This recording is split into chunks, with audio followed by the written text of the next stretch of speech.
yourself, king. You be yourself. And really the greatest thing that you could be is to be yourself. What's up, everybody? This is the Ikesinspiration podcast, and today I have a great guest who has been on the show before, named Robert Boyd. And Robert Boyd is a financial consultant, and he's an entrepreneur, and he's the author of the book Prisoner of Purpose. And he's actually my first reoccurring guest. So thank you, Rob, for coming on. And I am super excited to have you on. And if you're looking to learn how to live your life of purpose, this is the podcast for you. So, Rob, why did you name your book The Prisoner of Purpose? Man, that's a great question. First of all, thank you for having me back on, though. Yeah. It's been a while since we had an opportunity to catch up. You know, I always appreciated our conversation on the first time around. So it's great to be back. But the reason I named it that, so this actually goes back 10 years. I have this note in my iPhone when I very first thought of this. What I didn't know at that point was going to be a book title. It was just a title. It just came to me, and I didn't know what I was going to do with it. But I put it in my iPhone notes, Prisoner of Purpose. It was like June 13th, 2015. And I remember why I did that. It was because at that point in my life, I felt like I was doing things that related to my gifts and my talents, but I still kind of felt like something was holding me back from being, as purposeful as I wanted to be. I was a financial advisor at that point, and that's a gift that I have, just to understand numbers, help people with money. But I still felt like there were some things I wanted to break free from to really independently do what I do at the highest level. And I kind of felt at that point in my life, I was a prisoner of my purpose. And then life happened. Some tragic losses in my life. I think we talked about it last time on the last podcast. And all of these things happened that led me to a point where I went to therapy. And one of the things she told me to do was to start journaling. And I started to journal just to get my emotions and thoughts out on a piece of paper, so I didn't always carry them with me. And pandemic hit 2020, and I went back and I just read all of my journal entries. And I was like, man, there's a lot of things I learned about myself from reading those journal entries.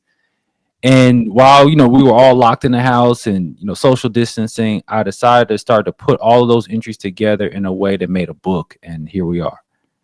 That's interesting, man. Yeah, those journal check-ins they're overrated. I mean, they're underrated. I mean, I think a lot of people talk about journaling, but a lot of people don't talk about actually checking back in and like reading it to like reflect on it. Yeah. So I think that changes the game. So, I know back then you were like a top financial leader. I think in the book you wrote, you generated over $60 million of wealth, and you accomplished a lot of stuff. Yet, despite the success you were accomplishing, you didn't feel it internally. What was that about? Wow, you asking the right questions. Yeah. I experienced a lot of early success in branching out and being an independent financial advisor.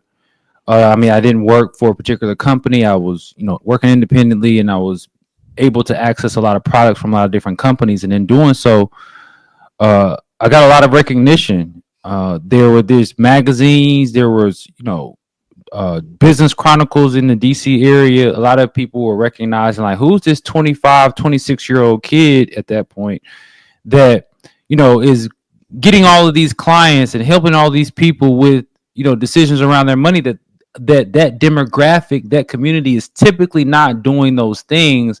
How is he getting them to implement those things? So I was winning awards, getting recognition, but it still felt empty.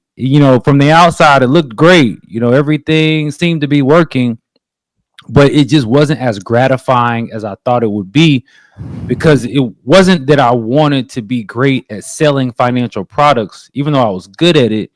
That's not what I felt purposeful about. It was really about helping people look at money differently, get a different, healthier perspective on money. That's what I actually enjoy doing. But in that space as an advisor, you don't get paid to do that. You got to, help people move money around and set up retirement plans and buy life insurance and all these things that are helpful and needed. But even though I was good at doing those things, that wasn't the root of what made me feel whole in relation to how I was helping people with money. It was like I wanted you to look at money as a tool, as a resource, not as something that's burdened you all your life because you haven't had it. And how do how do I go about changing people's mentality and mindset around money? Because that's the root of changing your financial standing, is about having a healthier relationship with money. And I wasn't able to really focus on that as an advisor.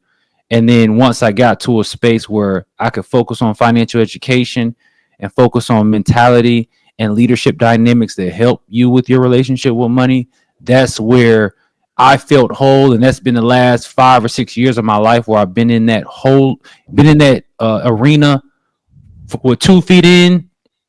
And that's been, something that's led to the success of all the things that I'm a part of, whether it's a wealth builders community, an app about financial education, or just ultimately being impactful even in young kids' lives and teaching them about money early in some of the youth development programs that I work with. So that's the space that has made me feel like I'm operating at my best, still related to money. I'm just not an advisor anymore. I'm an educator. Yeah, it's really interesting.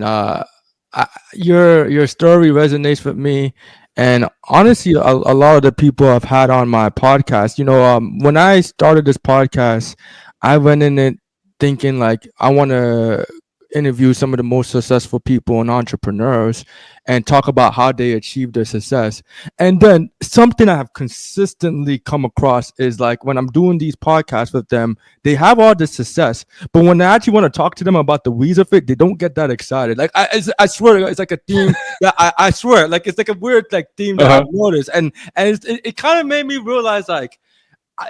I mean, we all know money doesn't buy happiness, but I would have thought like, everyone loves to talk, but like they don't even care to talk about the success. Like I felt like they wanted to talk about like who they were and what they had to offer to the world. And it seems like you're another guest who kind of like you had that success, but it wasn't really like fulfilling you.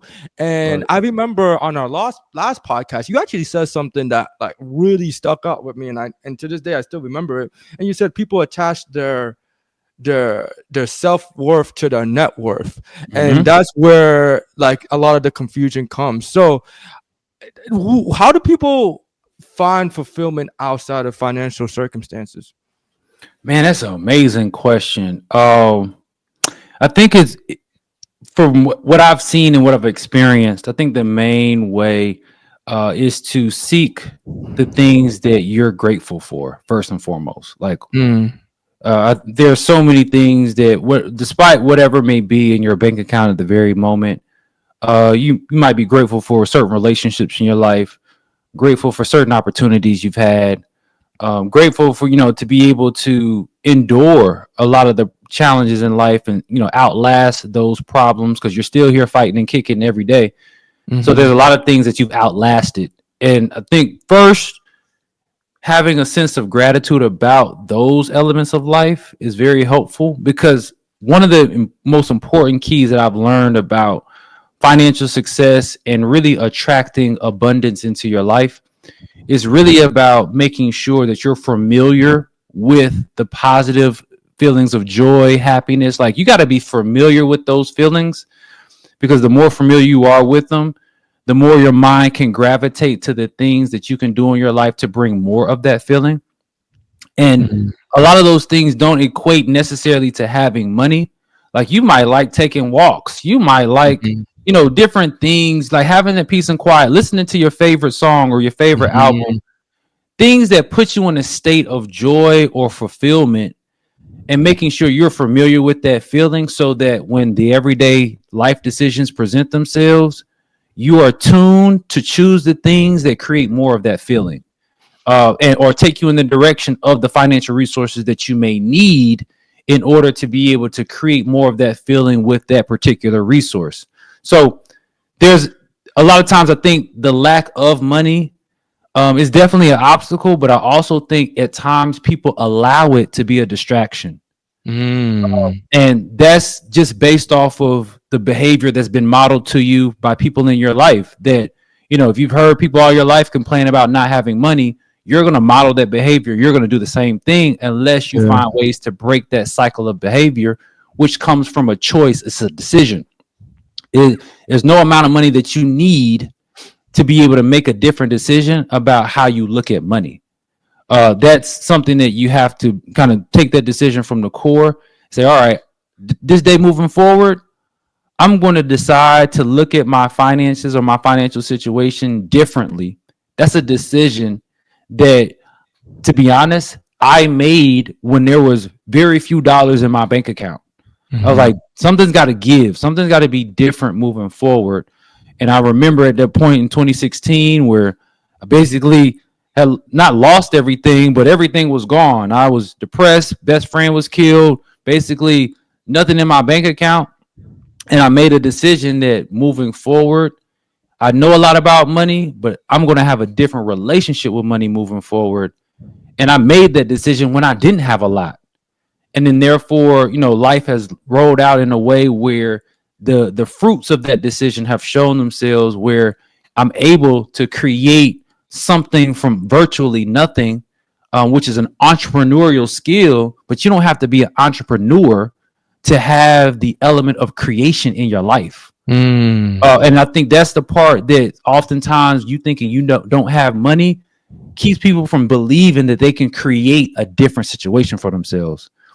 And I've just learned that there's ways around and ways to navigate around the lack of the resource enough to get to a point where you can operate in a way that attracts more of the resource to you. Yeah, that's interesting. It feels like we're a lot of people, especially in America, we get in a trap of constantly chasing money, almost to the cost of our own mental well-being and our own personal fulfillment. And I feel like oftentimes we don't really question what we're doing it for. I don't think there's anything wrong with having money, but sometimes it just becomes like an autonomic, oh, this is just what I do. And like some people work 10 to 12 hours a day just trying to chase money. It's like, well, if you're spending that much time, how are you going to even enjoy your life, And it's interesting, man, that you mentioned that. When people talk about money and like finding that money, I guess why is it so difficult for people to kind of like embrace the mentality that you're talking about? Like I feel like what you're saying is needed, but I don't really think people I don't know, this sounds sexy. Yeah, no, it's tough. When you may have lived your whole entire life thinking that happiness was on the other side of having a lot of money, that you actually have to break that value system. That's a value system / belief system that you have to be willing to break and know that there's actually, fruit on the other side of breaking that belief system or value system. So one of the things that helped change, not the only thing, but one of the things that helped change my perspective is I was listening to this Jim Rohn audio a while ago. And one of the things that he said is that you'll never change the outcomes of your life until you start to work on yourself more than you work on a job. And when he said that, it kind of hit me differently. Oh, I like that. And it's like you have to get to a point where, yes, you can work 10 hours a day, 12 hours a day. We all know people who have worked extremely hard on a job and don't have much to show for it. But the missing piece may have been that they didn't work as much on themselves as they worked on a job. And so what is that? So when you say that, people ask the question like, okay, what does it mean to work on yourself? Honestly, it just means to understand more about yourself, to be a little bit more aware of some of the decision patterns that you make.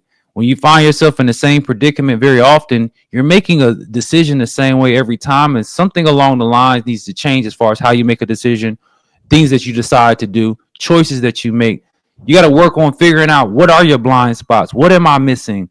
Like, how can I be more dedicated or consistent with something that I know is healthy for me versus things that I know that aren't healthy for me that I still decide to do? Why do I decide to do it when I know it's not a great outcome to this? Like, really working on yourself and really uncovering the things that keep you in a cycle that you do not enjoy.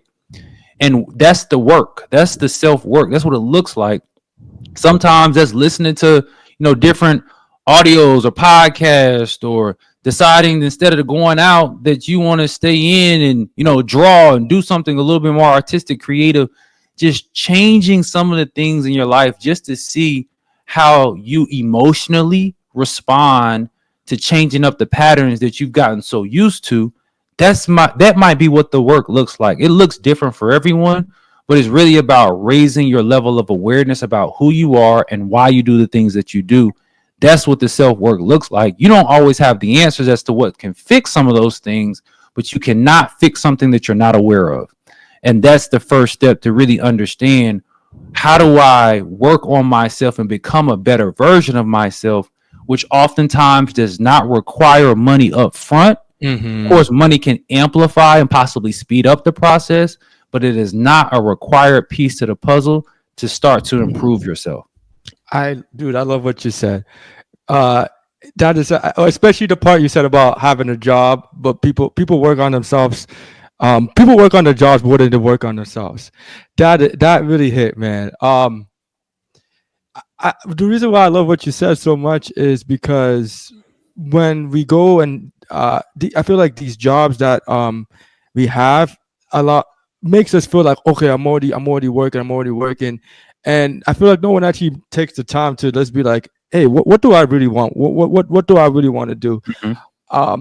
And for me personally, I actually, there's this book called Good Work by Paul Millard, and the book pretty much just literally reflects on like what does actual work look like, and not just like your 9 to 5, but like what does work look like? Because I think especially as men, like I think we're not saying don't work. We all need to work, but I think what kind of work is fulfilling that makes you want to wake up and get up and be like, yeah, like let's do that. You know what I'm saying? And for me, it's this podcast. This podcast is one of them. I'm gonna be honest, I don't make any money from this. I don't really intend to. If money does come, like awesome. But every day I look forward to speaking to people like Robert Boyd and having intellectual conversations. And then even journaling. I think that's a form of work, even though people don't look at it like that. So yeah, man, that's interesting, man. I'm glad you mentioned that. Yeah, no, it's real. It's so, like, for me, I'll give an example, because sometimes people talk and say all these things, but they don't give real examples. So let's just use the example of what my day looks like.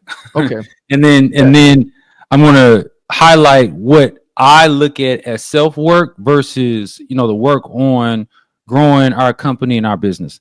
So when I wake up every day, let me actually start when I really start. Before I go to sleep, I visualize the next day and it going, how good can the next day go? Like everything works out. If I get to all the meetings on time, if we get, hit the objectives that we want to hit in the meeting, if I get up earlier and work out, and like, what does a perfect day tomorrow look like? And I actually think about the next day.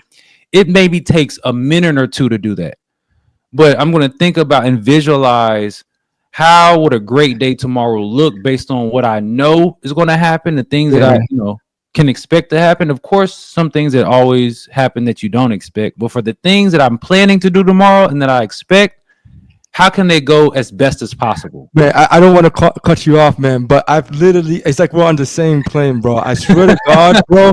I swear to God, for the last 2 to 3 months, I've been meditating just before I go to sleep. Yeah. And I listen to this like waterfall sound because for whatever reason, the sound of the river just makes me like mad relaxed. And while I'm listening to that, I literally just think about like the next day, you know what I'm saying? Whether I'm doing the podcast, I visualize it, whatever I'm doing. That's crazy. And then in addition to that, sometimes I'll literally just ask myself, like, yo, God, what do you want from me? Literally, I'll just ask that. And then sometimes I get interesting ideas. So that's just crazy. Yeah. So that's where the day's work actually starts the night before. And then when I wake up, like, I used to be the person that, you hit snooze over and over again, and you're just trying to get as much sleep as possible before you have to get up and go do whatever you're obligated to do that day. And let me make sure everybody understand. I used to be that person. I can relate to that. I know what it feels like. I've been there. But now, because of how I visualize the day and how I want the day to go, like I wake up in the plan. I don't wake up thinking about what I need to do today as I used to think about. It's like, all right, what I got to do today. No, I thought about that last night. I already got a vision for what my day should look like. And when I do that, I wake up on a mission. It's like, all right, that a clock goes off at 5:50. I'm getting up. I gotta, go to the gym. I work out at 6:30. I work out from 6:30 to roughly about 7:30, and that's work on me. Little physical work on myself, but also the mentality and the confidence it gives me to know that I got up and worked on myself in the morning. Not only does it help me physically with my health, I also go throughout the entire day knowing that I got up and probably did the hardest thing I'm gonna do today physically at 6:30 in the morning. Everything after that physically is going to be easy. So it gives me a level of confidence throughout the day. So I work out, come home, shower, make myself something to eat, breakfast, whatever it may be. Sometimes it's a smoothie, sometimes it's a full out breakfast, whatever I want. And then I get ready to go to the office because that was me the first 2-3 hours of the day working on me. Before I work on anything else, I'm going to work on me. And I'm willing to get up earlier for me before I get up earlier to do the task of a business or a job. So that's the first portion of my day. Now, I know everybody's first portion will be different. If you got kids, you got other things you got to do. It looks a little bit different. But you got to find a way to commit to something that you truly love, whether it's yourself or your family, and do something in the morning before you go do something for money. Dude, it's like we're literally on the same, wait, I swear to God, bro. It's like, so you said you woke up at 5:50 a.m. I wake up at 5:45 a.m. Then the first thing I do is I pray to God, because I pray to God and I thank him for everything I have and everything he will give for me. Then I do push-ups and I stretch. And then my work, I don't do like a full workout. My work is I journal. I journal every day. Yeah. That really gets me excited about what I'm going to do. And then I read the Bible for spiritual guidance. But for me, that's spiritual in a way. Yeah, but that's your work. That's you. That has nothing to do with anything else. That's the work that you chosen as the best work for me and on me. Yes. Then I go into, the typical day, the work day, and I'm on 100%. I'm been rolling for 2-3 hours at this point. Let's keep it going. I've worked out or, I've either meditated, I've done mental, spiritual, physical practices in the morning, whatever those things may be.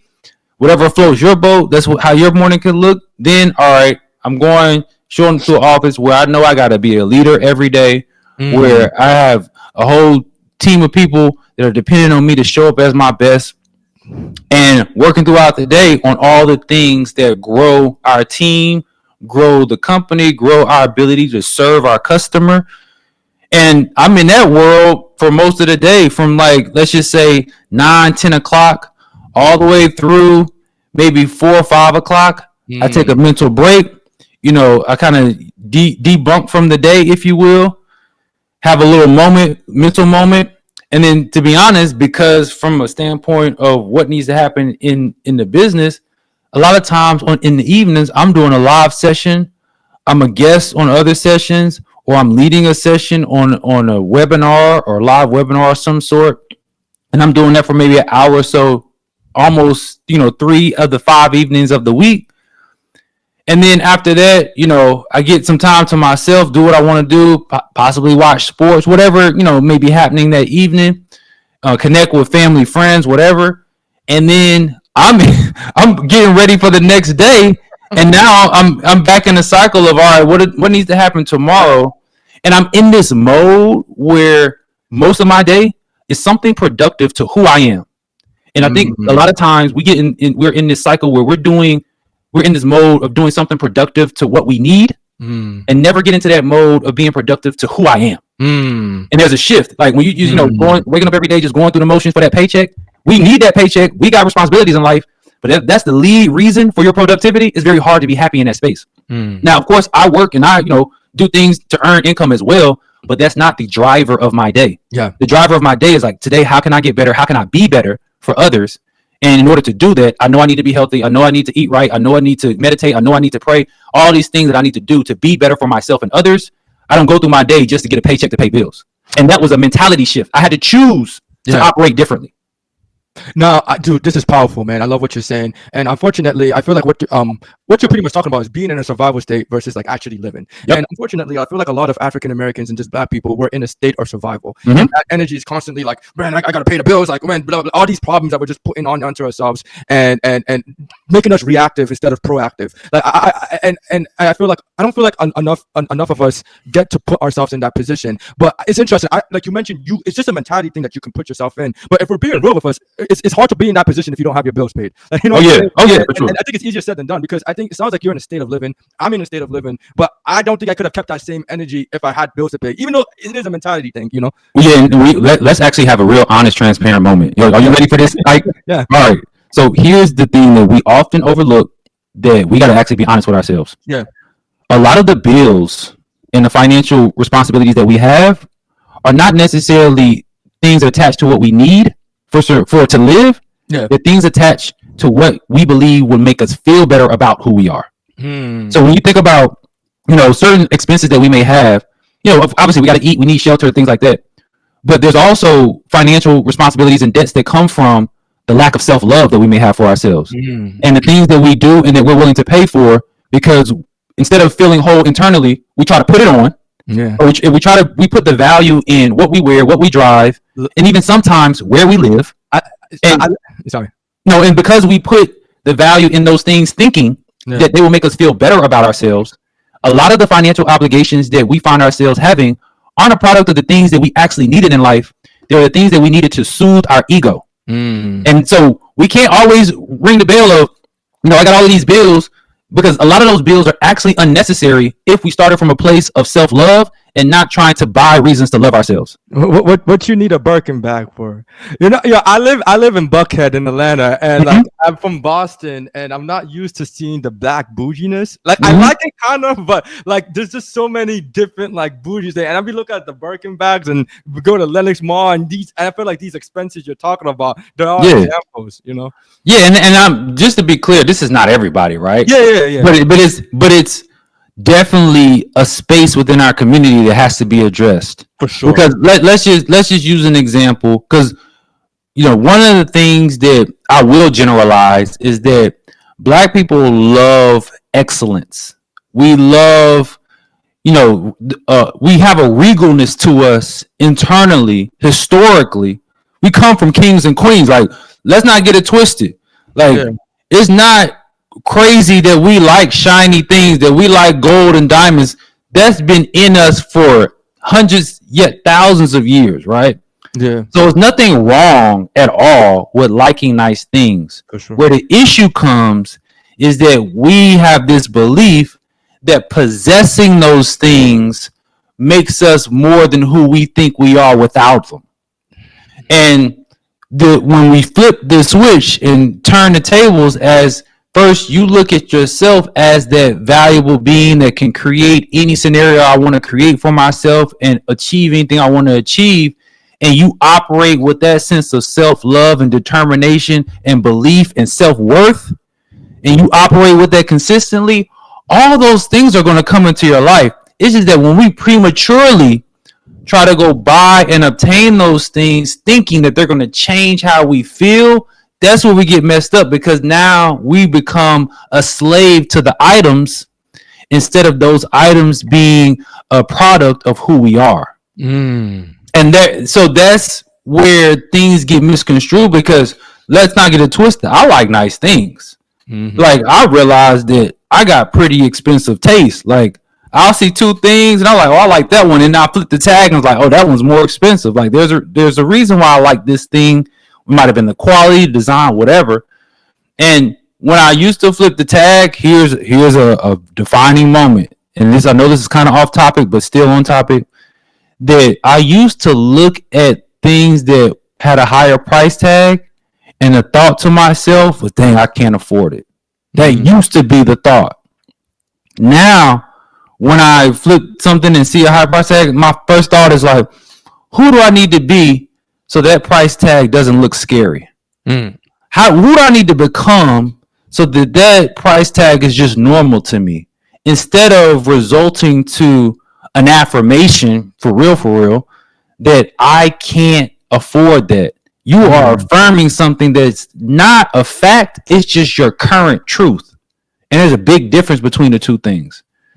So once we can more so operate in many spaces and on many levels where who I believe I am or who I have the capability of growing into can be the person that has all the financial resources needed to comfortably buy that car, to comfortably live in that house, to comfortably buy that designer.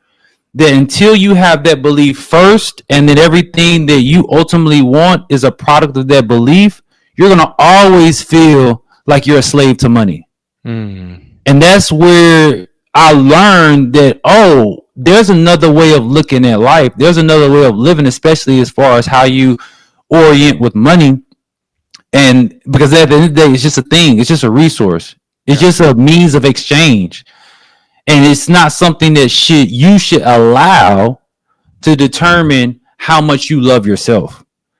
But here in America, every minute of the day, things are being thrown at you, promoted at you, advertised at you, and you become this product of receiving all of these messages. Buy this. Oh, if you have this, you're great. If you don't have this, you're not so good. There's all these messages that ultimately get you to believe something that you're less than something that you really are, because you're always being promoted that you need this thing, that you're without this thing, that you got to buy this thing, because that's just capitalism. And us living in this capitalistic state has convinced people that if I don't have a certain thing, then I'm less human than others. Yeah, it's interesting. I think you're bringing up a lot of good points, and it's easier said than done, especially when you're in America. I just feel like, because I feel like what you're saying isn't popular, and if someone actually starts living like that, that means they're gonna take away their Birkin bags, probably stop caring about Instagram clout, stop chasing like all the expensive cars, and no one really celebrates that. No one's like, oh my gosh, look at this guy, like, you know what I'm saying? He's dressing plain, he's doing the simple things every day. You know what I'm saying? And then it's I feel like it's hard to do because people don't get that validation, but I guess for me, I feel like your truth resonates with me because personally, I have a story where I have really had to introspect, you know, and I guess it's for me, it's learning where my sense of fulfillment has come from, because similar to you, how you achieved your own financial success in your industry, I by like the age of like 29 was able to buy 3 real estate properties, which I don't think is common for a lot of people. Not at all. And the first time I bought my real estate property, it was like, this doesn't feel right. Like this doesn't feel fulfilling. Like, you know what I'm saying? Like, it's good, but I don't really care like that much. And I had to really start introspecting, like, why am I just constantly buying these real estate properties? Not that it's bad, but like, what am I really doing it for? You know what I'm saying? And really looking within myself to find other places of self-worth, you know? Yeah, no, I think seeking validation can be a very slippery slope. I think everybody needs something that validates them. I think that's just how the human mind works and the human psychology. It's just a very slippery slope as to what you believe validates you. And again, keyword believe, it's a belief system. Like, what do you believe validates you is oftentimes not something that you came up with, but a product of what you've seen other people do, what you've seen your parents do, what you've seen your peer group do, as far as what do my examples around me show me, as far as how do I validate my existence and make myself proud of me. And a lot of the ways that we approach that is based off of what you've seen in your environment. And that's like, it's very important that, you know, you have that awareness, because again, everybody's different as far as what you may look at as a source of validation. But one of the things that was freeing to me, and that I would suggest people at least consider, is how can I validate myself Mm. instead of something external, some other thing validating me. And so one of the things that I do now is that, I find reasons to be proud and grateful for the things that I've done or achieved, or in some cases endured if they weren't so great things. And the problems that I've overcome and the obstacles that I've overcome are what validate me. Like, oh dang, I got through that phase of life that was tough. Dang, like, I got evicted and kicked out of that apartment, but then I ultimately found somewhere else to stay. Like, Yeah. and using those moments, those valleys and peaks that you've experienced, as those are the things that validate me. Now, when somebody sees me walking down the sidewalk, they can't see that, right? They can't see what I've overcome. I know it, but they can't see it just in general appearance. And oftentimes, what we get in the trap of is I want people to be able to see the things that validate me versus being, I would say, content or being satisfied with things that you know for yourself as far as things that validate you. And that's where, again, it gets kind of dicey because it's like I want someone to see what I have and look at me a certain way, and that those things that I possess validate me, which you could operate that way. But again, to your point that you brought up, if you operate that way, there's a lot of instances where you're going to be a victim of financial distress because you're going to try to buy the things and have the things that people look at as validation. Where, all right, let me do some self work so I'm happy with what I know I've been through and where I know I'm going. And anybody else comes into my life, they might not be able to see those things up front, but they'll be able to see that I carry this energy of confidence. I carry this energy of self-belief. And they're going to be curious, like, man, like, people ask me now today, like, who don't know who I am or don't know what I do, and they'll see me and they're like, man, Rob, you just got this unique energy. Like, you just seem super confident. And like, what do you do? Like, what do you, like, when people are getting to know me? And then I'll tell them, like, my life story, if you will, or kind of things I'm up to. And they're like, dang, you've done a lot of great things. Like, I would have never known all those things because you come off as a very modest, down to earth person. But yet you have a list of achievements and accomplishments that you just don't flaunt or you just don't, shout out. And it's like, because honestly, I'm not looking for any form of external validation. I love myself enough that I'm happy with just knowing those things. And I've seen that people pick up on that energy.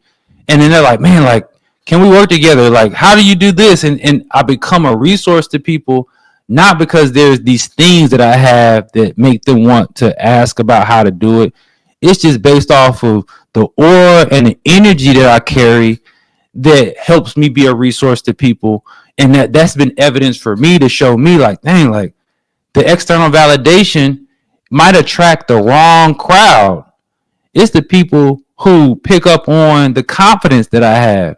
They pick up on how I feel about myself, how I carry myself, and the things that I choose to, or the things I decide on to represent me. And that attracts the right people into my life that I can build with. And so once I realized that a lot of the things that I used to do for external validation were inviting, people into my life that wanted to take versus inviting people into my life that wanted to give, I was like, oh, let me get with the program and, get sharper with the things that internally validate me, that I look at myself and love myself for. And then that's going to help me attract givers into my life instead of attracting takers into my life. Man, yeah, a lot of things. One thing that has been helping with me improving and increasing my own sense of internal validation personally is my relationship with God.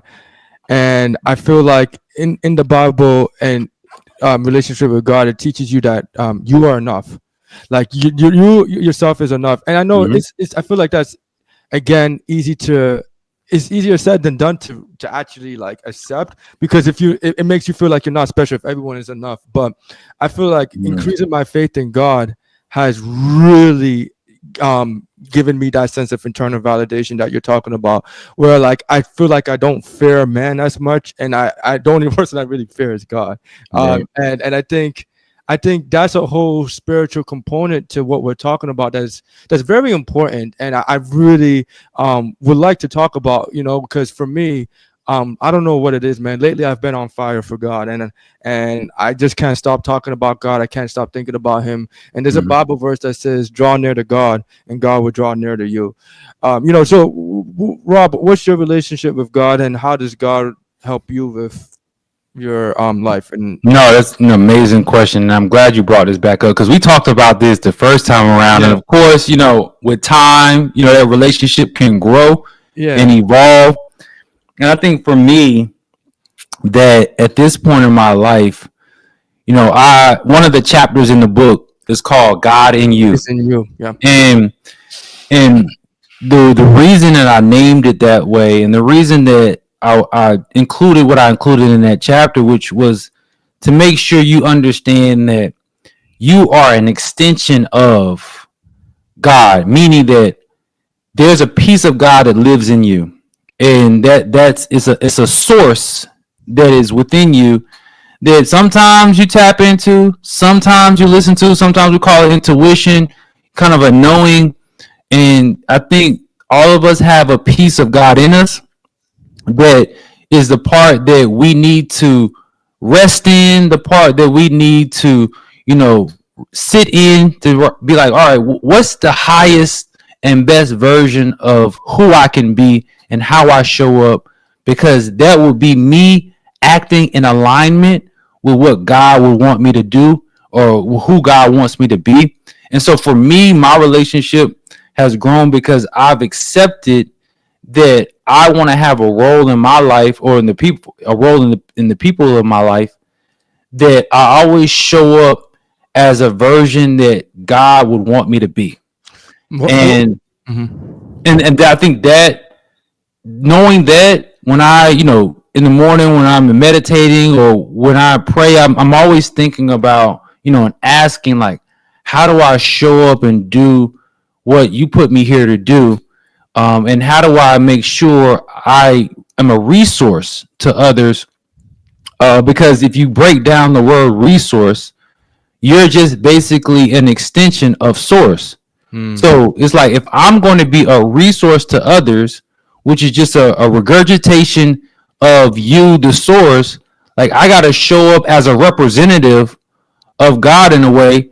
And of course, I'm not always going to be perfect in that sense, but I want to show up in a way where how I impact others, they feel as though I showed up as a blessing into their life, rather than someone who didn't add value into their life. And that me wanting to show up like that has caused me to really have moments where I look inward and really really look for this piece of God that I feel is in everyone, and figure out how do I make sure this part of me comes out more often and is shown in the world, and that I don't do things to suppress it, that I don't feel like, oh, if I do this, how am I going to, benefit from this if I'm Yeah. this blessing to this other person, like how am I going to, like, I don't think in a way where lack or scarcity deter me from being a blessing to others, because I have this belief that God will always get Right. replenished anything that I give out in honor of all the things that He's blessed me with. In the Bible, it says God loves a cheerful giver, and that's something I think about a lot. I feel like giving is a huge part of creating a successful life. And when people talk about there's a God in you, honestly, for being honest, like that, it can sound crazy and even narcissistic. I think Right. some people can be like, "Oh, what the hell? Like, you think there's a God in you?" And because of our limited human understanding, it doesn't even make logical sense. At least to me, it doesn't. So what makes you so confident that there's a God in you? you know? Well, I don't. When I say that, let me see if I can break this down and put this into words. Yeah. That when I think about the creator of everything that we know and do, I believe God is in everything. And sometimes that's hard to fathom because we know that things happen that aren't so favorable and aren't so enjoyable. But there's this story that's kind of already written out for all of us that we're just living out and have the opportunity to live out. And so when I think about the term of, God and you, it's not that there's an individual, like, okay, let me use an example. Let me use an analogy. Yeah. Let's think about the ocean, right? If I were to walk up to the ocean and I had a glass and I scooped the glass and that's just like a walk back up to a house on the beach, would you say that I have the ocean in this glass? No. What would you say? That's it. I don't know. You have a cup of water in you. You just call that water? I would call it ocean water. Ocean water. Okay. Yep. You got water in. Yeah. Now, this ocean water is no longer a part of the ocean. Yeah. But because it came from the ocean, you call it ocean water. Gotcha. I think everybody in life came here from the source.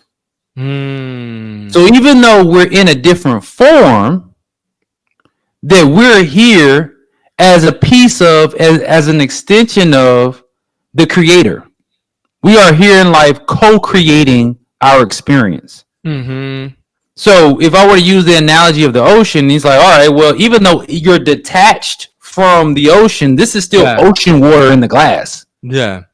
So in that kind of analogy, like us and our beings, I believe that we all came from the creator.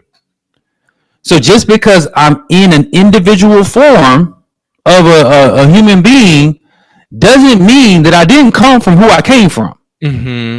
So therefore, I believe there's a piece of where I came from in me operating.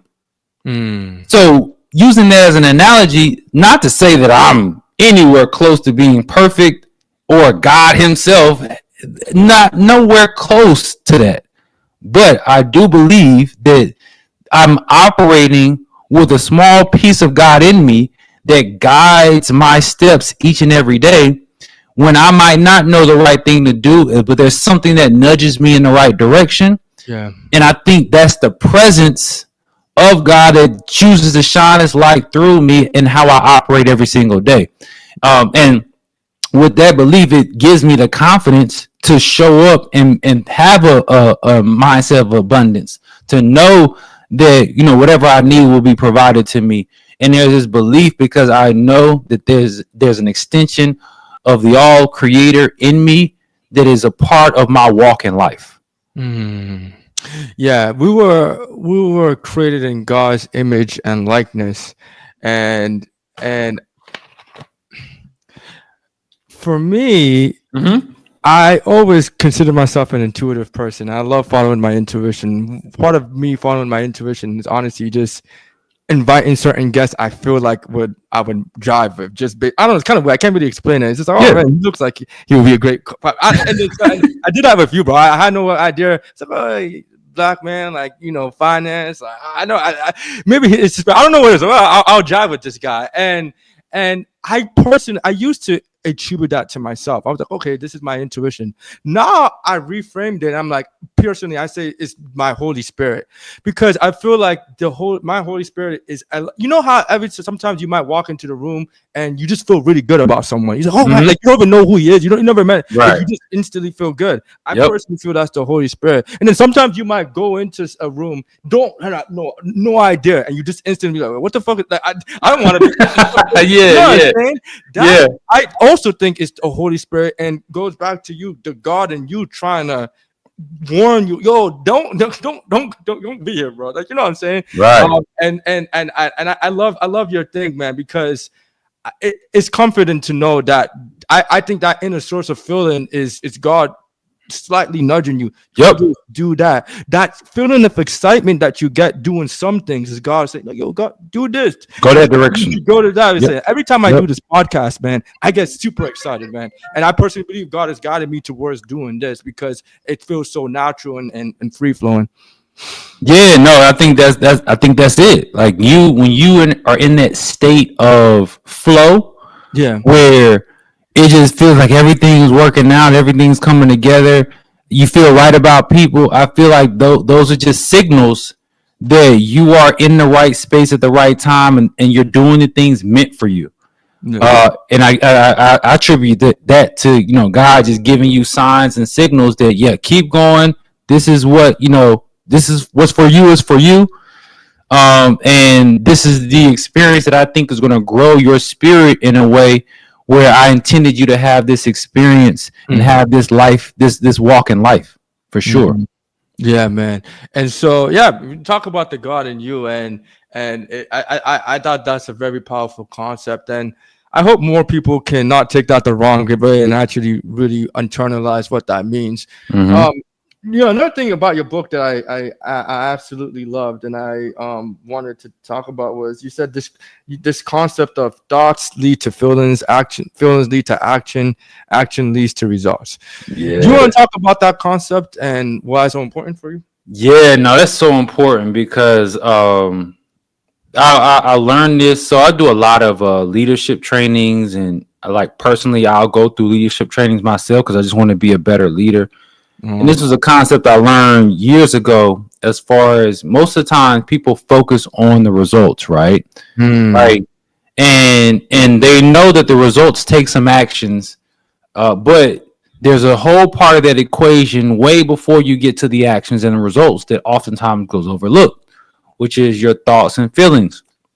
And so the whole formula is the full equation of what creates result. And results start with a thought. They start internally because thoughts are things.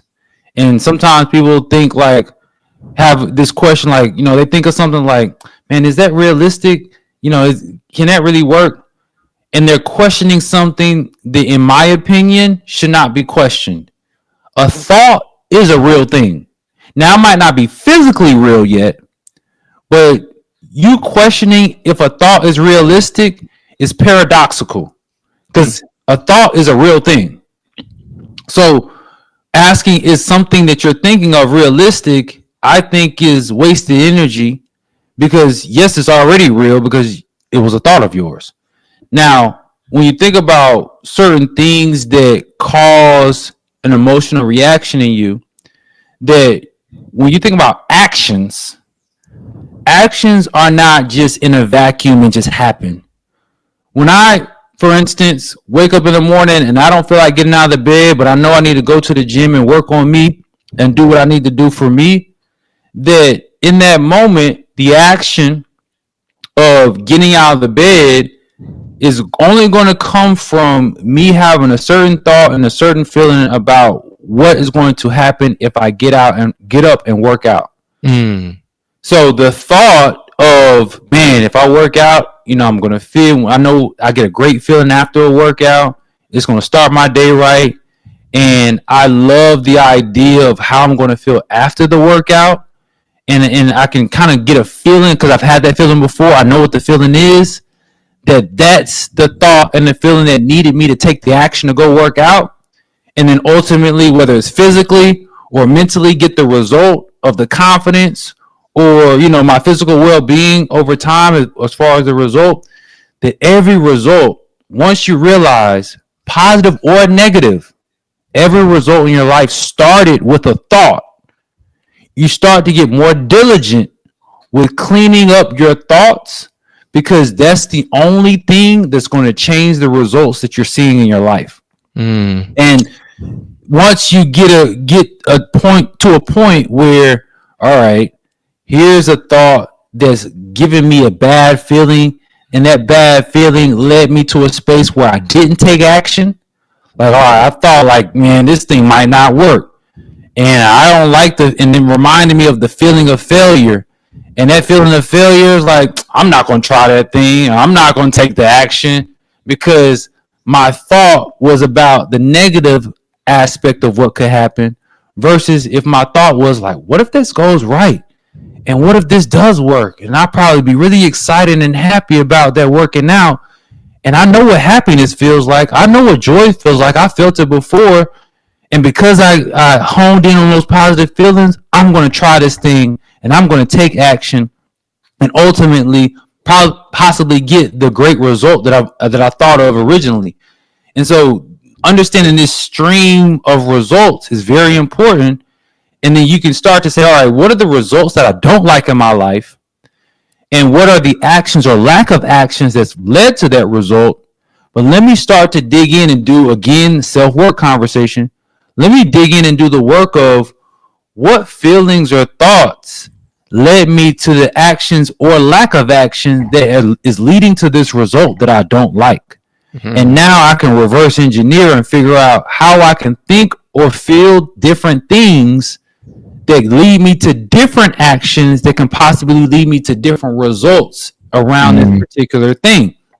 And when I learned that connection, it changed everything for me because I realized there were certain results in life that I didn't like.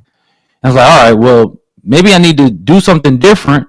And I know I got to do something different. I might not know what that thing is yet, but I need to do some research and learn about what are some actions that lead to a more favorable result. And what do I need to think and feel about myself in order to have the confidence to take that new action?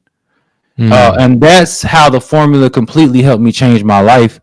And when I first heard it, I'm like, this sounds really powerful. I don't really understand it, but let me look more into this.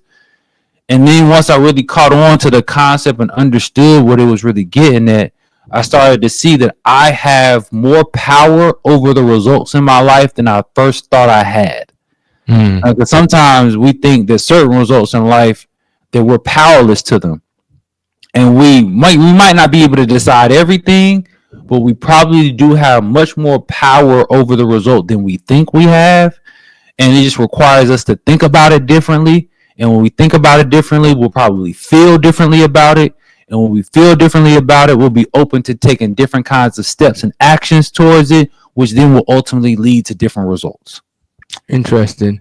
As you were speaking, the thing that was popping up on my head was actually the way I view my diet. And it's interesting. I feel like the way I think about it is what I needed is helping me actually reinforce the diet. Because honestly, if I'm being honest with myself, like I grew up not eating like the healthiest, man. It was like McDonald's, Popeyes, Subway.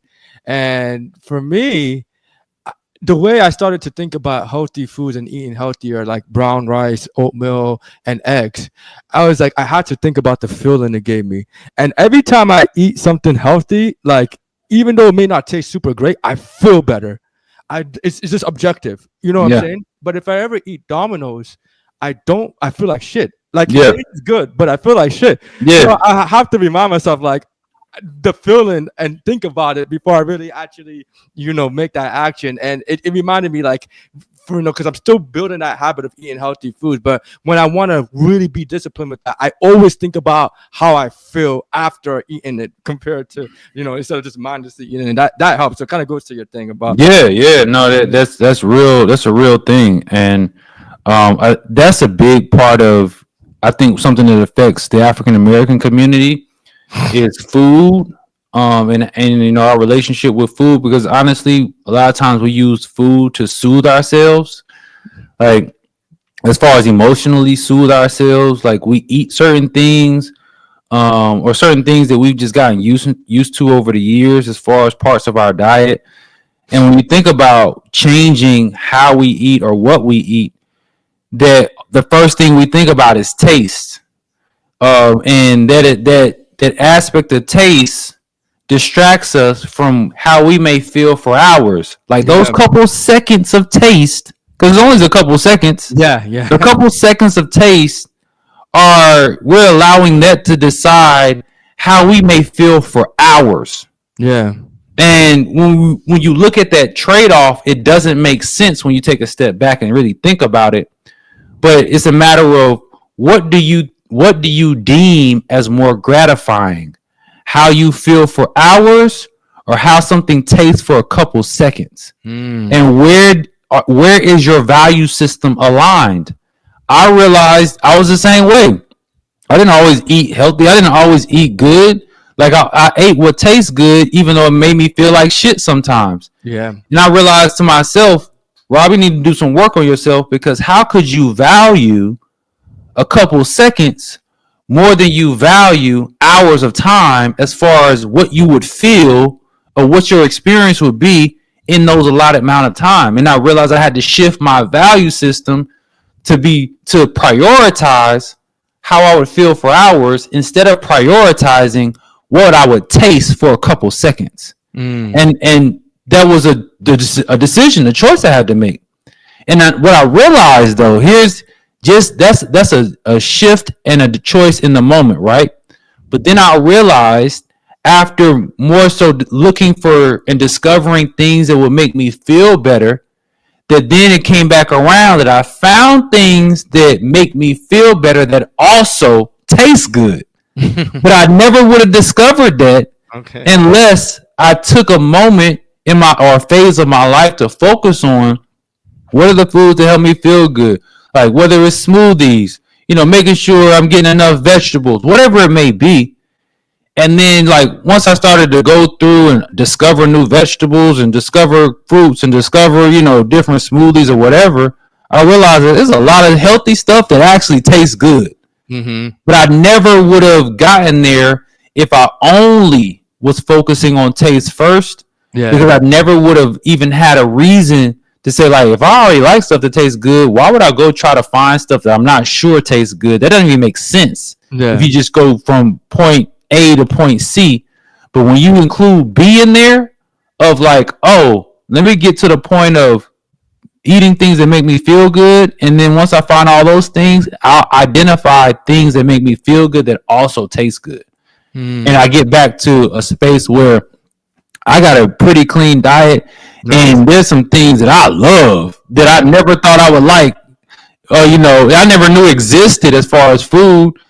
Then I'm not realizing, like, just because something's healthy does not mean automatically that it's going to taste bad. Facts. Yeah, that's exactly how I feel about ground beef, man. I can eat ground beef all the time, but I didn't realize how good it was until I started really eating it.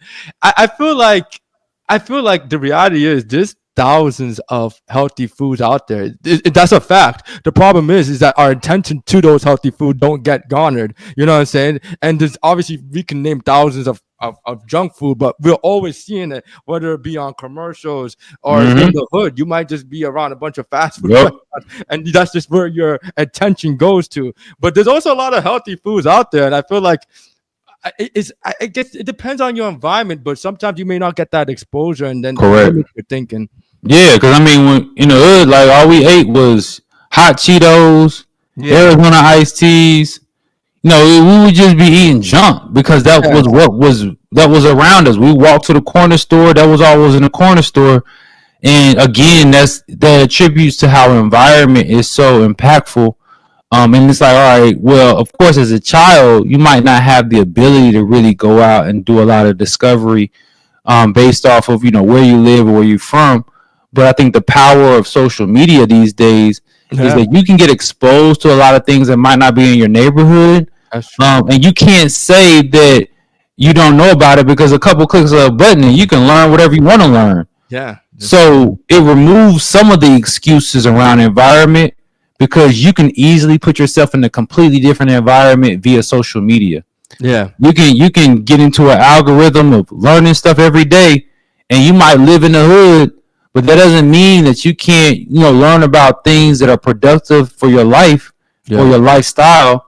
It's just a matter of you got to be tuned to actually looking for things that better you, instead of just resting in the things that you're used to. And that's a very important decision that everybody at some point in their life is going to be faced with. What you decide on is what you decide on. That's on you. But there's plenty of opportunities to get more exposure to different things via social media that maybe didn't exist 20 years ago. So I think there's a way around some of our immediate physical environments and still get exposed to great new things with these phones that we're all walking around with. Yeah. And I personally feel like the topic of eating healthy and eating the right foods, it doesn't get enough spoken enough about for whatever reason. I think maybe it's due to capitalism or whatever. Maybe it's not the most profitable thing to do. Mm-hmm. But I feel like in terms of why people should actually like I believe do this is when we talk about health, I mean happiness and fulfillment, I don't think people talk about health and wellness enough. I don't think the topic comes up enough. But personally, like I know myself. I eat when I eat healthy, I feel so much happier. I'm not Yep. gonna lie. Before this podcast, I just had some some muffins and hot dog, and I still gotta do better with my diet. But I literally felt like shit, bro. I'm like, bro, why did I do this? Like, Yeah. I felt like sloggy, Yeah. tired, and I'm like, and I'm just like, oh man, it felt like that for like an hour and a half. I swear to God, every time I start my day off eating oatmeal, I literally feel productive. Like for 5, I'm like I'm locked in with all my work I gotta do. Like I don't feel tired or sluggy, and it does a lot for how I literally feel. And I don't think people talk. I really, whenever we talk about just being happy and fulfilled and whatnot, the concept of food and just your overall wellness, I don't think gets talked enough about. But I think it's No, I important. agree. I agree. I mean, there's a lot of, like you said, there's a lot of reasons. Capitalism. There's a lot of different reasons why it doesn't get talked about as much. But here's where it gets real deep, and Yeah. sometimes it can kind of get scary. Is like a lot of times we're addicted Yeah. to negative feelings. That we don't feel alive, we don't feel whole unless there's some kind of negative experience. Yeah. And when you really unpack that, it's like, hold on, I know what's right, I know what's healthy, but for some reason, something made me want to experience something that reorients me with a negative emotion. And is it because I think that negative emotions make me feel alive? Like, what's the addiction? What's the belief here? Because I don't have to always have a negative emotion just to feel whole. And that's the conversation we really got to have as a community. Rob, you are killed. This is like, I think that's the root of a lot of just worldwide issues. And if you want to hone in on the Black community, like if we think about like the hottest rappers, the rappers we put the most attention to, and as much as I love these rappers, it's Meek Mill, Rod Wave. What did these dudes talk about? Like the pain we're in, like you know what I'm saying, and just trying to get out of the struggle. And I'm just constantly in pain. Little Dirk with all the shooting and whatnot. And it's like there's a reason why these people are the most popular rappers. Don't get me wrong, the beats are good, but subconsciously is like putting us in a state of like my life is fucked up. I'm like blah, blah, blah, get out of here. Like this whole like it puts you in this like weird like negative emotional state that like we celebrate. That's kind of annoying to me, but like I get it. Like Yeah, I'm not.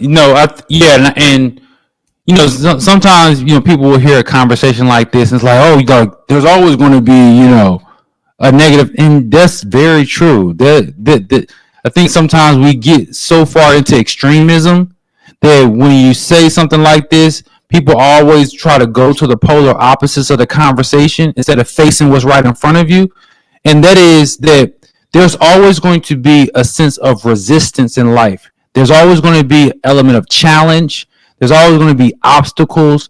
There's always going to be things that you might deem or categorize as negative or as something that is not always positive. That's true.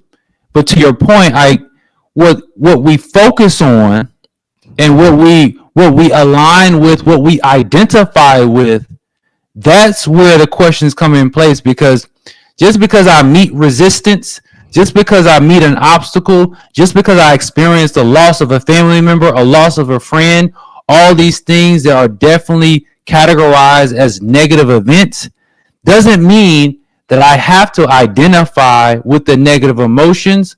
I can look at the negative emotions as an experience, but not my identity. Yeah. And I can experience negativity for sure, But like you said, subconsciously, sometimes we get waned into this lifestyle that struggle is who I am, Yes. not something that I simply experience at times. Yes, bro. I think this subconscious thinking is so deep, man. And I'm not a fan of it, but I acknowledge the reality. I grew up in the hoods of Boston. I grew up, and I also just came from Philadelphia. And if you just go out and you're walking in these hoods, Rob, like when you're in the hood, you gotta put on like you're unhappy, like yo, like you can't just be smiling like Yeah, yeah, yeah, you yeah. gotta be like, bro, like alert, like you gotta have to Right. put on this like hood, like don't fuck with me face, and Yep. like and that kind of goes back to like the subconscious thing, like, you can't just be smiling. And to be honest, it feels like to just have the courage to be yourself and be happy. That's kind of like strong in itself. Like Yeah. imagine if you're a nigga and you just like that. You're really courageous. That out. Like, Yeah. like we kind of have to tone down our happiness or our smiling so we can fit in the hood and be like, oh yeah, Yeah. like I don't know. It kind of frustrates me thinking like how much we programmed ourselves to like being addicted to struggling. Like I don't know what it is, but it's definitely there. Yeah, I think it's just because it's familiar. I think Yeah. familiarity is winning right now. Like people are most comfortable with things that they're familiar with. Because I don't care what part of the hood. You could be from the worst part of the hood. You could be from, the worst part of the projects. I don't care. You've experienced joy. Yeah. Right? you whether it's, holidays, there's moments where happiness and joy was present. So nobody can sit here and act like no parts of life are great and positive, or that they're not familiar with what positive feelings feel like. It's just that, to your point, like, that a lot of times we allow and we align with the idea that there are more things negative than positive, which is not a fact. That's just the truth that many of us subscribe to. So when we back up and say, all right, well, even though I might be if I look back on my life growing up in the hood, like in the moment and when I was in the hood, like I didn't always know how bad things were, if you will. Like until I went and looked and saw the world, I'm like, dang, like I grew up without that. I used to think that was normal. Like there was a lot of things that I realized that in the moment when I was growing up, I didn't really realize I was without. But then I got out and saw life and saw the world, and I'm like, man, I didn't grow up with a lot of this. And I realized people grew up a lot differently than me. And, I have these moments where I've seen both sides. Like I've seen, some of the loss that you experience in the hood and the violence and all the things that happen. And like you said, you got to kind of walk around hardened, like, ice grill. And that, I don't show any emotion because showing emotion is some form of weakness. But that's only true if everybody subscribes to that programming. Yeah.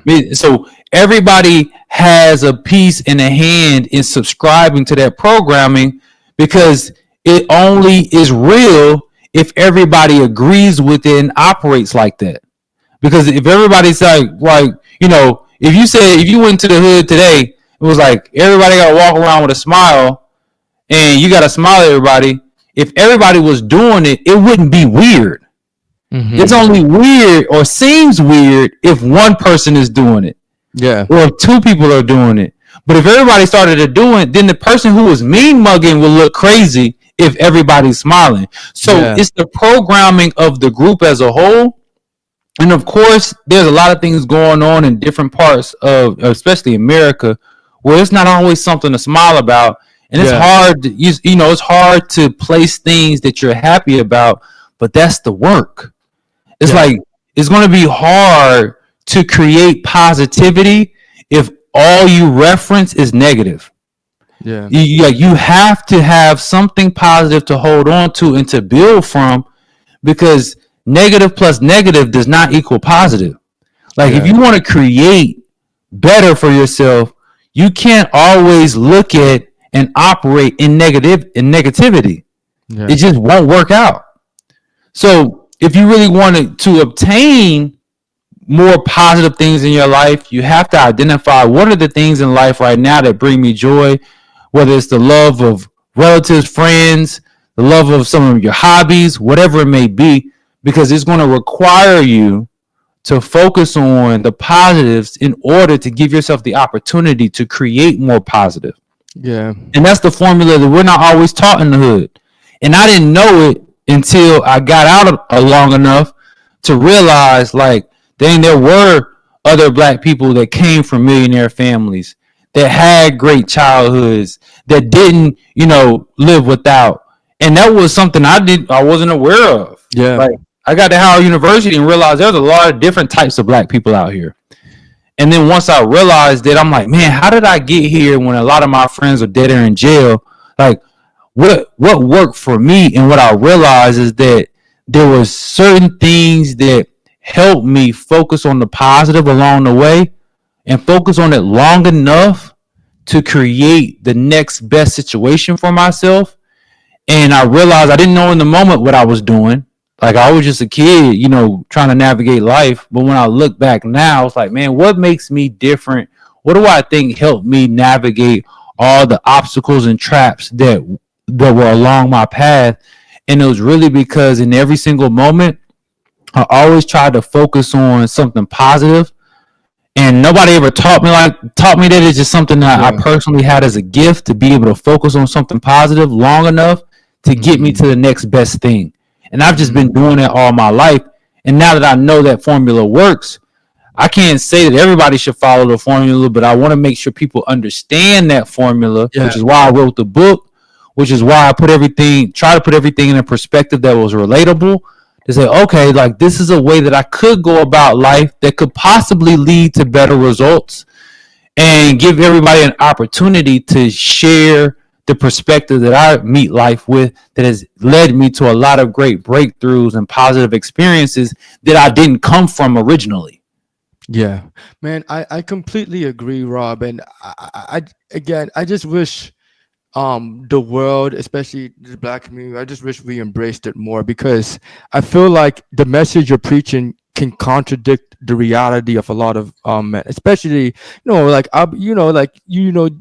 see the pimps and the thugs, like, doing all these negative things, but they're the ones attracting women, they're the ones who are getting all the girls. And you're like, it can confuse you, and like little things like that, you might be the positive person reading books, doing that, but you're not getting the girls, and then that can reinforce the behaviors. What I'm doing correct? What I'm saying? And I think when you're young and impressionable, like, it's hard to realize that, but it's like, I think a lot of this stuff comes with age and wisdom and experience. But I agree with you. I just wish, like, there was more conversations like these being done, because I think it's so important. Yeah, I think the reason that the conversations aren't as attractive is because it's not an easy fix. It's not a shortcut. Yeah, it's almost like, it's easy to turn around a speedboat. It's hard to turn around a cruise ship.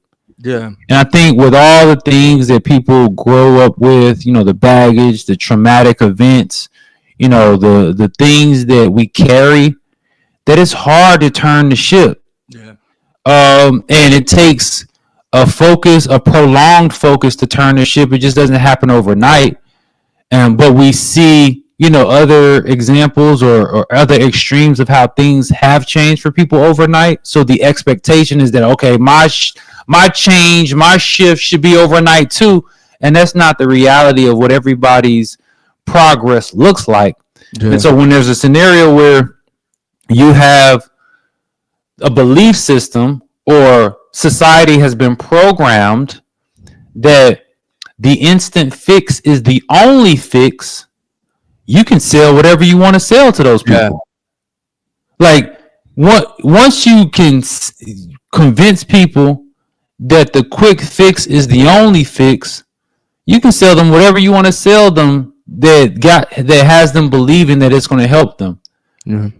But when you talk about, all right, this is going to take some time, you're going to have to, change your habits, you're going to have to make some different decisions.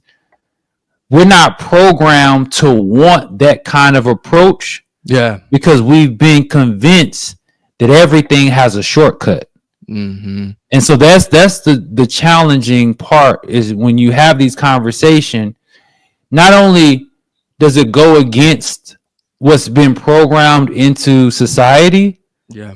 but a lot of times people don't carry the confidence to say to themselves, I can stick to a long-term process, because again, they haven't had things that they can reference to validate themselves internally to have the confidence to stay committed to something long-term. That makes sense, man. And so there's so many different factors in it. Yeah. And so many different things that you have to consider in order to break a lot of these cycles. But like you said, to your point, the conversations have to happen. Yes. Because the conversations are what bring awareness. Yes. And you can't really, again, you can't change something until you're aware that it needs to be changed. And that's where I think that's where we are as a society, as a people, as a community.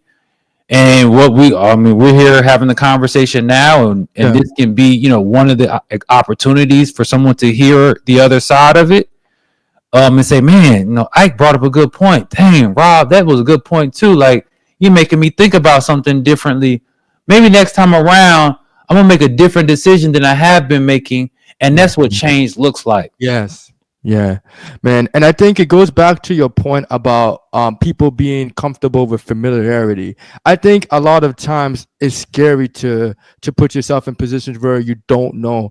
And I think dealing with uncertainty is hard. Maybe you've been stuck in your same environment for 15, 20 years, and you want to move, but you don't know where to go or what that looks like. Or maybe moving out of your job that you've been with, it's a stable, consistent check, but you don't know once you leave, how am I going to get the paycheck? And I think it goes back to your point about familiarity. I think the unknown scares a lot of people, and a lot of people rather just stay stuck than take that risk or that chance, to upgrade themselves. I'm gonna say one thing about that, and I think this is something that everybody needs to hear. The fear of the unknown is not the only route. Yeah. And let me explain this, because this is a life-altering concept if you let it. Fearing the unknown is a choice. Now, it's a choice that you, again, have been conditioned to make, whether it's family, friends, you've gotten the modeled behavior, or they've said this saying of, fear the unknown. That's just a belief system, because there's nothing keeping you or stopping you from loving the unknown instead of fearing the unknown. Because many of the things that have happened, the great things that have happened in your life, you might not have been expecting them. You might not have known it was coming. Yeah. Those great things came from the unknown too. That's so true, man. So we can go as minuscule as a surprise birthday party. Clearly, you didn't know about it. It was a surprise birthday party, a great celebration of you. It was in the unknown. Yeah. So if you spend your whole life fearing the unknown, you are not giving the honor to all the positive things that have ever come from the unknown. And we have to be able to operate more in loving the unknown, because a lot of times the great things come from there too. Yes. But yet we are convinced and decide that, I just got to fear the unknown and the uncertainty, instead of loving the idea that something great can come that I didn't already know about. Yeah. And unless you open yourself up to the reality or to the possibility that you can love the unknown just as much as you can fear it, it's going to be very hard for you to expect better in your life. Like I've got to a point in my life where I expect things to be better in the future. A lot of times people just expect problems. Oh, what's going to go wrong next? What? And that's okay. Like, we all started there. I started there. But I had to, again, do the work on myself to even get myself into a mental space where I could expect greatness in my future instead of expecting negativity and expecting problems, which I can easily do as well. Yeah. Like, it takes the same amount of thought energy to expect something good as it takes us to expect something bad. Yeah. And I just choose to expect great things to happen, because typically when I expect great things to happen, I make decisions that are centered in abundance versus making decisions that are centered in scarcity, and everything follows my decisions in usually a positive way that aligns. And that's where I realized that's the hack in life. Yeah. You have to be able to expect better, because when you expect better, not only does it possibly reshape your experiences, but it changes how you operate. Mm. And that is where it all starts. It starts with you. It starts with you approaching things differently, and that can come from expectations, which again centers around the whole thoughts, feelings, actions, results. A lot of my thoughts are expecting great things, and I wasn't always there. And it's like how, and I had to work on convincing myself that, you know, Rob, I used to talk. I used to. I still kind of talk to myself sometimes, and like, you know, like if you want great things to happen, you have to operate as if you expect them. Like you think, how do you think great things are going to come into your life if you're always expecting something to go wrong? Yeah. Why would great things want to find someone who's only looking for the bad things? Yeah. If I was a great thing, I wouldn't want to go find the person who's only expecting bad things to happen. Like I wouldn't want anything to do with the person who expects the bad things.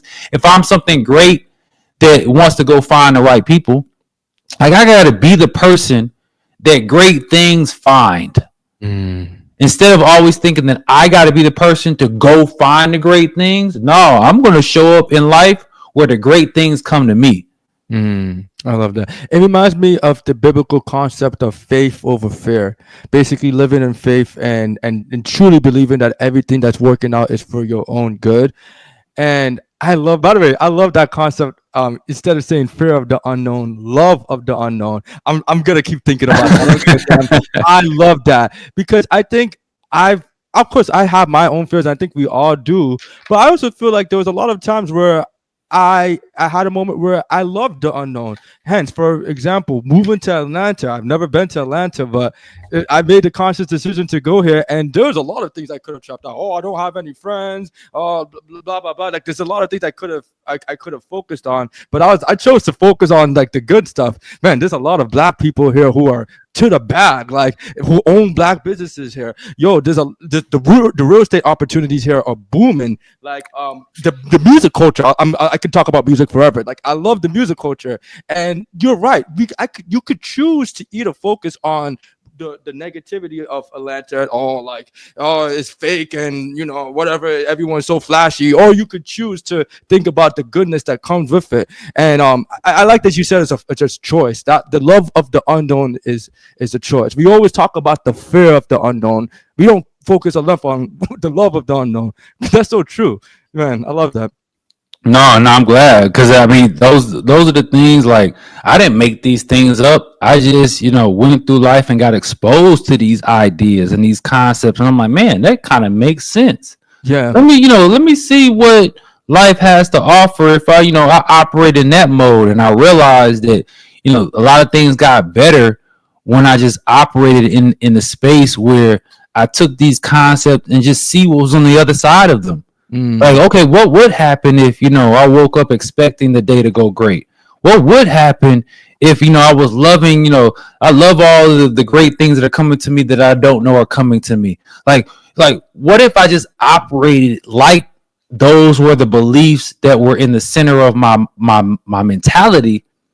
And what would happen if I did that over time? And I just realized like that was a hack to just seeing the great things in life that are often always there, but we're just not looking at them. And then once I, got into that space of those habits and always looking at, the quote unquote brighter side of things and all the great things that could happen that I want to happen, I just found my way to those things, or those things found their way to me. And it's not because I did anything super special. It's not that I knew how to do everything before I did it. Like I still have to learn how to do things. I still have to, go through those periods of what I call resistance, of challenge. But Growing what I pains. was geared to was Mhm. I was geared to the great results that I desired. And when I was geared to those things, no matter what happened, I looked at it as like, okay, that didn't work because I needed to learn that didn't work. I needed to learn about how to make it work differently in order to get to where I wanted to get to. Instead of when things go wrong, it's like, oh, that's the reason that's not going to work for me. I was like, nah, this is just an example of what doesn't work. And now I've narrowed it down to find the things that do work. And I can cross this off like this thing I tried doesn't work. Let me try it a different way. Oh, that didn't work. All right. And instead of looking at it like these are the reasons that this won't work for me, I looked at it as like I'm getting rid of all the ways that don't work and I'm narrowing it down. And it's just a process of elimination until I find the way to make this work. So my favorite Bible verse, and I don't know, I love this Bible verse, and it reminds me of what you're saying. It's Romans chapter 12, verses 2, and it says, "Do not conform to the patterns of the world, but be transformed by the renewal of your mind, so that in testing you may discern the will of God." And it sounds like what you're talking about, those examples, like you're just constantly testing what works for you, what doesn't work for you. And For instead of sure. taking other people's narratives and saying, "Oh, do this," or all these influencers and everyone kind of like having their own agenda to sell you, you're just like, okay, this didn't work that good. I mean, you know what I'm saying? And you're truly, I guess, listening to the God in you and really focusing on what's for you and what not for you. And it sounds like that renewing of the mind is doing great works for your life. For sure. For sure. And I'm always trying to renew my mind because I know that's one of the sources of all of my experiences. So Yeah. it's always something that I'm wanting to sharpen and making sure I look at things in a healthy way. Yeah. I got tired of the unhealthy aspects of life, and I got tired of contributing to them. And you just get tired of certain things. Like I just got to operate differently. Yeah. I got to just refresh my mind in ways that help me move towards the things that I want in life. And once you get to a point where you're fed up and it's just like this has to stop, this things have to be different, you become more open to new approaches to life. And I think I got to that point sooner than later in my life and decided to go a different direction, and it's helped me be a blessing to thousands and thousands of people. Man, and I want to salute you, Rob, for all the work and the contribution you do in the financial field, and for just being a leader, man. Because honestly, I think the inner work you have done for yourself is incredible, and it speaks volume for the impact you have. But I imagine it must be a lonely journey, and I feel like that's why not everyone can do it, because it's not, again, like we say, it's not popular, and no Yeah, one's gonna like celebrate you. So you kind of have to just do this all by yourself and really make the conscious decision to stick to your standards. So I want to salute you for doing that in the work, appreciate you. and hopefully it continues to grow and blossom as you grow older. No, I appreciate that, Ike, and like that means a lot to me because yeah, sometimes the walk It's is lonely. not crowded, right? Yeah. And when I used to think about like, man, this is a lonely walk, and I was like, man, this is another example. I was like, man, I gotta look at this differently. Like this isn't loneliness, Yeah. and I started to look at it like, some parts of the walk will require solitude, Yeah. and that was my positive way of looking at, sometimes, it's a lonely walk when you look at it, how you've been taught to look at it. But I was like, maybe the walk sometimes just requires solitude. And I was like, oh, Yeah. okay, that's the way I need to look at it, because there are points where I'm surrounded by amazing, great people, and it's a room full of, the greatest thinkers and the greatest business people and the greatest people, just the greatest people. So every part of this walk isn't lonely. Yeah. But I do know there might be more periods of solitude where I gotta think about, my decisions. I have time to work on myself. I have those moments where no one's around me. And I have to take advantage of those instead of sulk like, oh man, here I am by myself again. It's like, well, no, this is some time to get some work done before you give yourself back to the world in a way to be productive and to be a giver. So Yeah. it's just renewing your mind and having a different perspective on a lot of the things that we're all going to experience, but we just got to look at things in a brighter way, because that's going to be the thing that leads to a brighter result. Yeah, man. A good friend of mine said, I'm not by myself, I'm with myself. And I like that. Boom. Yeah, I like that. yeah, man. Well, anyways, Rob, it's been a great conversation talking to you. For anyone who may be interested in reaching out to you or connecting, how can they do that? So the best way to connect with me now, I mean, I'm active on Instagram. Okay. You can reach me the at sign, so the little at symbol, TheRobBoyd at the Rob Boyd. And also the book of Purpose is on Amazon. It's available in Kindle. It's available on Audible. It's available on iTunes. It's available in any format you want it. Whether you want to listen to it, you want to read it, or you want it on your digital tablet, it is available on Amazon. And it's a great read for myself. I went back and read it as a reader, and I loved it.